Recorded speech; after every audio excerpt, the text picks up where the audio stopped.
आप जी बिस्मिल्लाहिर्रहमानिर्रहीम। आज जहांगीर तरीन साहब के रिहाइश गाह पर हम तशरीफ़ लाए हैं और इंशाअल्लाह कल पेशी पर भी इनके साथ जाएंगे और भरपूर इनके साथ हम इज़हार यकजहती कर रहे हैं और अंदर इंशाअल्लाह और भी पार्लियामेंटेरियंस पहुंच चुके होंगे और बस इंशाअल्लाह भरपूर तरीके से जहांगीर तरीन के साथ खड़े हैं।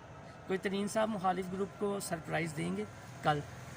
नहीं, मुखालिफ ग्रुप को सरप्राइज़ क्या देना है, बस पहले जितनी तादाद थी उससे ज़्यादा होगी तादाद, यही सरप्राइज़ हो सकता है। इसके अलावा तरीन साहब ने उस दिन भी कहा कि पाकिस्तान तहरीक इंसाफ में वो हैं और पाकिस्तान तहरीक इंसाफ में वो रहेंगे, तो मैं नहीं समझता कि इससे ज़्यादा कोई सरप्राइज़ हो सकता है कि तादाद ज़्यादा हो।